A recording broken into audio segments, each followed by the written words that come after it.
Dear students, welcome back to online classes. Dear student, this is lesson Bahmani Adil ಶಾಸ್. ಹಾಗಾದರೆ ಬಹುಮನಿ ಆದಿಲ್ ಶಾಸ್ ಅಲ್ಲಿ ನಾನು ಇಂದಿನ ತರಗತಿಯಲ್ಲಿ ನಾನು ಶಾಸ್ ಡೈನಸ್ಟೀಸ್ ಮಾಡ್ತಿದ್ದೆ. ಸೊ ಅದರಲ್ಲಿ Adil Shahs of Vijayapur already I have explained. Today Barishahs of Bidar I will explain.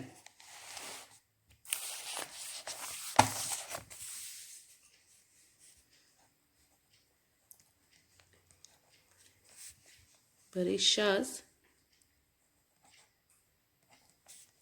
of Bidar 1489 to 1619 CE.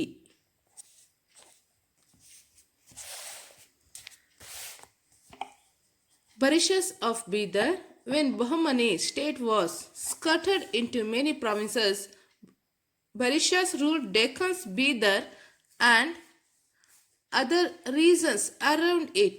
Qasim Barid was the founder of this dynasty.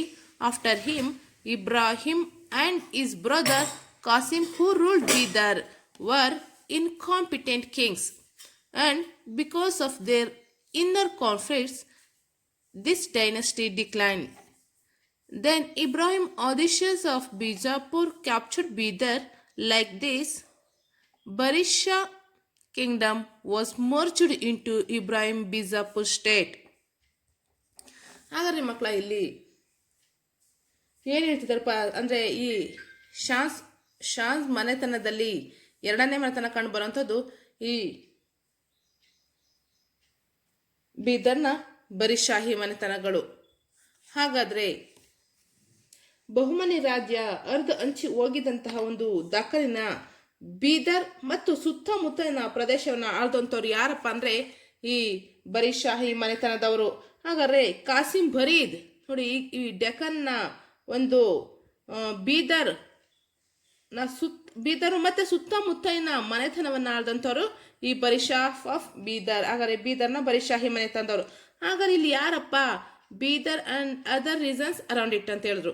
So Qasim Barid was the founder of this dynasty. ಹಾಗಾದ್ರೆ ಯಾರಪ್ಪ ಅಂದ್ರೆ ಕಾಸಿಂ ಬರೀದ್ ಅನ್ನೋಂಥವನು ಈ ಒಂದು ಮನೆತನದ ಸ್ಥಾಪಕ ಆಗಿದ್ದ ಅಂತ ಹೇಳ್ತಿದ್ದಾರೆ. ಯಾರು? Qasim Barid was the founder of this dynasty. After him, ಇವ್ ನಂತರ Ibrahim and his brother Qasim who ruled Bidar were incompetent Kings.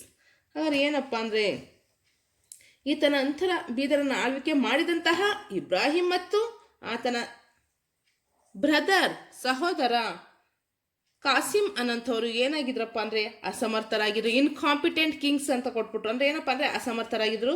So ಇದರಿಂದ ಏನಾಯಿತು ಅಂದರೆ and becomes of the inner conflicts, ಅವರಲ್ಲೇ ಒಂದು ಕಚ್ಚಾಟ ನೋಡಿ, ಇನ್ನರ್ ಕಾನ್ಫ್ಲಿಕ್ಟ್ಸ್ ಏನಪ್ಪ ಅಂದರೆ ಅವರಲ್ಲಿ ಇದ್ದಂಥ ಒಂದು ಕಚ್ಚಾಟದಿಂದ ದಿಸ್ ಡೈನಸ್ಟಿ ಡಿಕ್ಲೈನ್ಡ್. ಹಾಗಾದರೆ ಈ ಒಂದು ಮನೆತನ ಏನಾಗುತ್ತೆ? ಸೊ ಅವನತಿ ಆಯಿತು ಅಂತ ಹೇಳ್ತಾರೆ, ಡಿಕ್ಲೈನ್ಡ್. ದೆನ್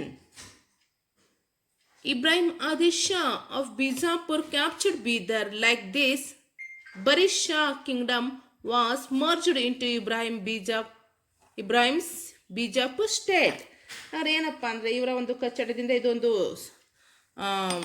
ಮನೆತನ ಅವನತಿ ಆಯಿತು ಅಂತ ಹೇಳಿದ್ರೆ, ಇಂತಹ ಸಂದರ್ಭದಲ್ಲಿ ಅಥವಾ ಇಂತಹ ಒಂದು ಸಮಯದಲ್ಲಿ ವಿಜಯಪುರದ ಇಬ್ರಾಹಿಂ ಆದಿಲ್ ಶಾ ಬೀದರನ್ನು ವಶಪಡಿಸ್ಕೋತಾನೆ. ಹೀಗೆ ಬರಿಶಾಹಿ ರಾಜ್ಯ ಇಬ್ರಾಹಿಂನ ವಿಜಯಪುರ ರಾಜ್ಯವಾಗಿ ವಿಲೀನಗೊಳ್ತದೆ. ಅಂದರೆ ಇಬ್ರಾಹಿಮ್ಸ್ ಬಿಜಾಪುರ್ ಸ್ಟೇಟ್ ಅಂದರೆ ಇಬ್ರಾಹಿಂನ ವಿಜಯಪುರದ ಒಂದು ರಾಜ್ಯದಲ್ಲಿ ವಿಲೀನ ಆಯಿತು, ಮರ್ಜುಡ್ ಆಯಿತು. ಮರ್ಜುಡ್ ಮೀನ್ಸ್ ವಿಲೀನ ಆಯಿತು ಅಂತ ಹೇಳ್ತಿದ್ದಾರೆ.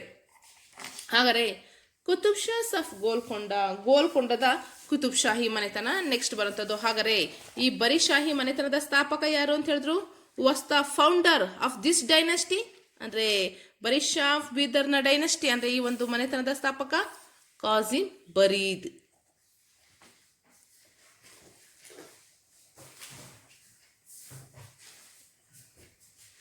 Qasim Barid was the founder of this dynasty. Next one, Qutub Shahs of Golconda.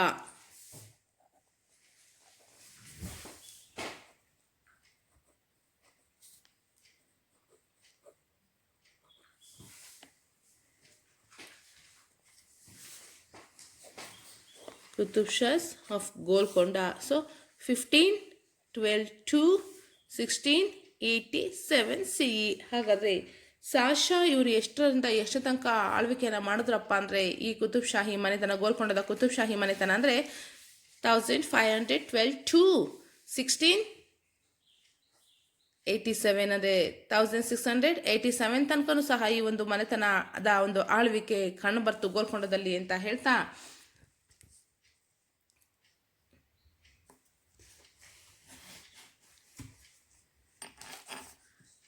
Quli Qutub Shah, he was the founder of independent Golconda state.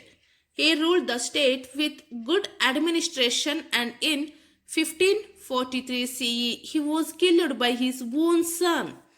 Ibrahim, he had compassion for Hindu religion, and there were many Hindu officers in his administration.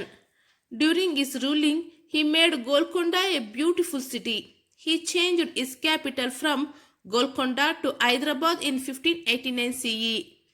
After him, Abdul Qutub Shah, Abdul Hassan and others came to power, but they were incompetent kings, and later Golconda surrendered to the Mughals.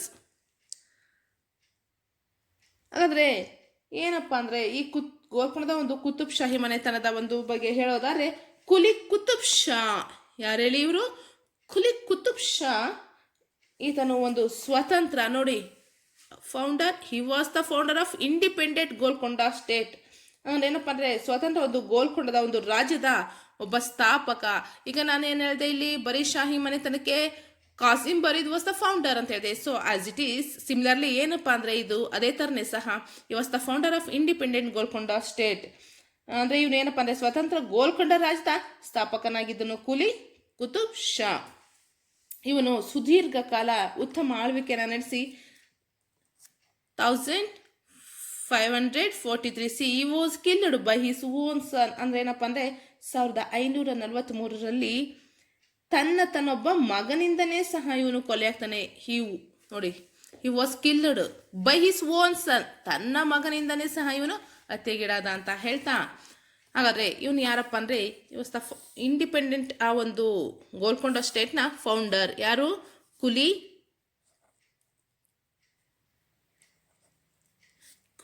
Qutub Shah. Quli Qutub Shah ಅಂತವನು ಈ ಒಂದು ಗೋಲ್ಕೊಂಡ ಮನೆತನದ ಒಂದು ಸ್ಥಾಪಕ ಅಂತ ಹೇಳ್ತಾ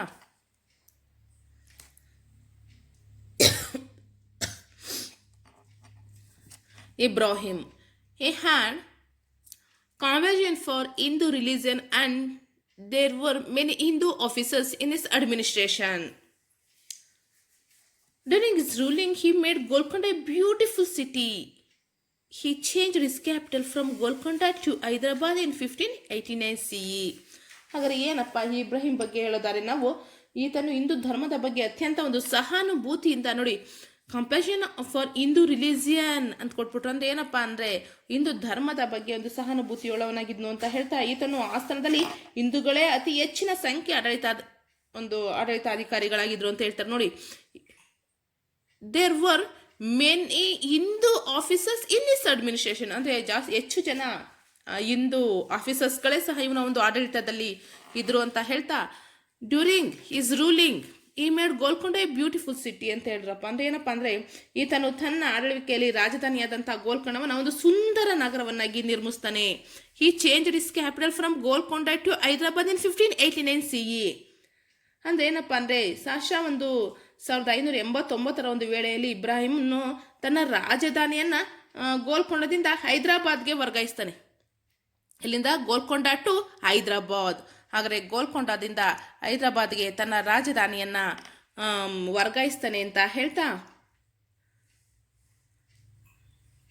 after him Abdul Qutub Shah, Abdul Hasan and others came to power. ಹಾಗಾದ್ರೆ ಏನಪ್ಪ ಅಂದರೆ ಇಬ್ರಾಹಿಂನ ನಂತರ ಬಂದಂಥ ಅಬ್ದುಲ್ ಕುತುಬ್ ಶಾ ಆಗ್ಬೋದು, ಅಬ್ದುಲ್ ಹಸನ್ ಮುಂತಾದ ಸುಲ್ತಾನರು ಸಹ ಅಸಮರ್ಥರಾಗಿದ್ರು ಅಂತ ಹೇಳ್ತಾ ನೋಡಿ. But they were incompetent Kings.